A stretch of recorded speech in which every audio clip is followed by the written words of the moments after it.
Okay, what's going on, boys? No guys here. Welcome back to another video. We're going to go over my 4-2-3-1 custom tactics and instructions. You may have seen this with a collaboration on Footbin's main page. So we're going to be going over that, but just going over some excess details. So I'll leave that link also down below. Now, one thing I want to mention to you that people always seem to forget is that my 4-2-3-1 is actually a 4-4-1-1. The way I look at this formation is a hybrid between a 4-2-3-1 and a 4-4-2. And that's the way that I look at it. It's like the middle point. And the way I replicate that middle point, which is very important, is this cam is on stay forward. I've been doing this for years. And I've always had this system. And that's why I don't change it. Because it always seems to work. Because you would find that sometimes that cam defensively is two back. And he plays like a centre forward would. With him on stay forward. So that's the way this formation works. So when you defend, you still defend in a midfield 4 and a bank of 4. Don't forget about that. It's that you have that counter-attack ability to go forward. Because the problem is, if someone's got a back 4 and you have two strikers up against it, sometimes you've got no one to pass the ball to. But having someone off-centre behind the striker gives that ability to maneuver that ball and maybe do a 1-2 and try and play that ball in behind. So that is the way I like to play this formation. Now, most people are going to skip ahead to the tactics, so I'll save you some time here. These are the tactics, you can just copy and paste these, but they don't change that much. As I said, there's nothing too aggressive. As I always say to you guys, if you need to adjust these yourself, please do. If you're playing this and you find this depth to be a bit too high, just reduce it to about 30 or 40. Don't feel scared to change tactics. The idea is that I give you a good template. Now, of course, it's been working for years, this 4-2-3-1. It makes everyone play better instantaneously, I would say most people. But, you know, if you want to make it that 9 out of 10, or 10 out of 10, adjust it for your playstyle. Now, long ball is always my go-to. I used fast build-up play when the game came out. That's the only change I've made is I purely use long ball now. I don't use fast build-up play. I don't think there's a need to anymore. You know, the constant pressure patches come out as well. Maybe fast ball maybe actually better than it was when the game came out. But I think long ball is fine. They fixed left stick dribbling, so I like to maneuver the ball a lot more with these players. And that's why I like to go with players got high agility and balance. Something I wanted to mention as well. The player choice, you want good high agility and balance. And then the chance creation now. As I mentioned, both on new gen and old gen, these tactics work the same. Some people are like, oh, is the old gen tactics different? No, they're not. Unless I say they are, they're not different. And to be honest, if you give the average person and you just tell them old gen tactics, they're going to believe it. So don't worry about what people say. There's different tactics. It works both. They work both the same. Don't think there's some secret tactic that's not being released. That's for old gen. I release one of my tactics in the first week. I don't wait until, I don't know, May next year. So just take that with a grain of salt. So if you don't see me mention old gen and new gen, just copy it. If there's certain things like I might mention, for example, to reduce the depth on new gen and the width just because of the way less the dribbling is, then that would be the only exception. But forward runs now. I always drift between direct passing and forward runs. When the game came out, I used both religiously. I used forward runs on old gen and then I used direct passing on new gen. However, for me, and I would say for the mass majority of you, it's forward runs. It's because it's more attacking than direct passing. Yes, the pro players, the way they like to play, it made more beneficial for them to use direct passing. But it's a bit like, imagine Chelsea parking the bus under Mourinho. If they start playing like Arsenal all of a sudden, it's not going to really work for them. So I would recommend for every single person forward runs. You're seeing even a lot more pro players and their tactics, they're using that as well. We've got a series regarding pro players tactics as well coming soon. With, as I mentioned, you can always use hug to silence to make it wider so you don't need to increase this. I sometimes drop to 30, but I think 45 is a good balance. Players in the box on 7. This is very well, it depends on the meta is still go down the wing and try to do a cutback.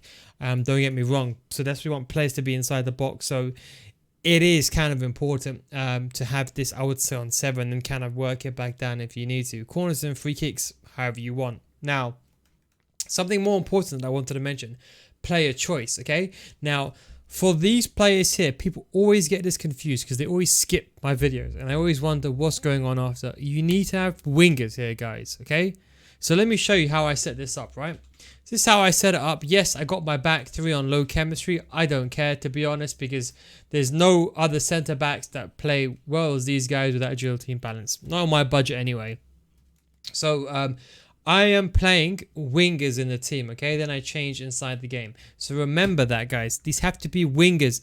If this player does not have 85 sprint speed minimum, I'll say 90 to be honest, with a hunter, they're kind of a no-go. Papin, I kind of let off just because he's got that really good shooting, but even then. The number 10 or the cam has to be a second striker. I wouldn't put a KDB here. You got to think of a Pele. You got to think of a Neymar. Someone who's very agile on the ball, I would say goes over here. A Messi. Then a pure striker. I mean, I wouldn't even use Mbappe anymore. I would say someone like Ginola, someone like R9, someone like that Griezmann card that I'm going to put into my team as well. They are very, very good and they play very, very well. Now, when it comes to the CDMs, I have one. Everyone should have done Vieira. I can't believe people decide to do player picks instead of getting Vieira. Still one of the best CDMs in the game and can play perfectly in centre back. Vasquez we have alongside him. If I had money, I'd put Yaya Toure here, but I prefer someone a bit more agile on the ball. And then that is the way that I set up my left back and right back. These guys are pacey, but they're versatile. That's what I like to have. I like to have versatile players on my team. You know, these guys, they can dribble, but they can also press and they got sprint speed, okay? The left back and right back, they can defend. And I can always, for example, put Valverde into centre mid and sub on someone else. Like Nagatomo, I do very, very commonly for Vasquez and put Vasquez in left back. But the key thing is that maneuverability. Now, for the instructions, so stay central, stay forward, get it behind for the striker. Cam is on stay forward. As I mentioned, as always, that's how the formation does work. There you are, both your two strikers. They're the kind of the go-to. This guy needs to be that playmaker. Remember I said you that Pele, that Griezmann. As long as this player is a striker, you're fine. Lam and Ram, wingers here, Mbappe's, Ginolas, Salah's, Sons, fast players. Doesn't matter about what stats they have. You know, two people go to be like, oh, you know, no. A common thing they said to me, oh no, you know, I have a Ram, but he hasn't got any contributions in the game. It doesn't matter. Their job is not to score. Don't put a player on the bench just because he hasn't got the stats. Don't do that, guys. Just always play your best players there. Doesn't matter if they don't do anything. That's not their job. Their job is to run down the wing and pass the ball back into the middle and counter attack and track back. Now, you can play a KDB here instead. I would say you do need a full-out CDM here. Someone who's medium-high work rate. And the way I have this is I have this player here, probably Lam Ram balanced. This has got to be like the Kante, the wildcard Kante. Has to be a Vieira, the Declan Rice SBC. This has to be it has to be a CDM here. Medium-high work rates, I would say, ideally is a must. It will change the way you defend, okay? The person next to him can be a KDB. You can put anyone here. You can put Bruno Fernandes if you really have the money for him. Attacking centre mid. So instead of putting KDB in a cam, which would be the normal space, you put him here. Let him be that playmaker. You can always put the attack support on balance instead of stay back while attacking as well. And that is generally how I use this formation. The most important thing here is cut passing lanes. This is probably the reason people use this formation and love it the most. This instruction with that cam just sitting in between, occupying that space, makes this formation so defensive. That is why every single year, no matter what FIFA you play, this would be the go-to formation.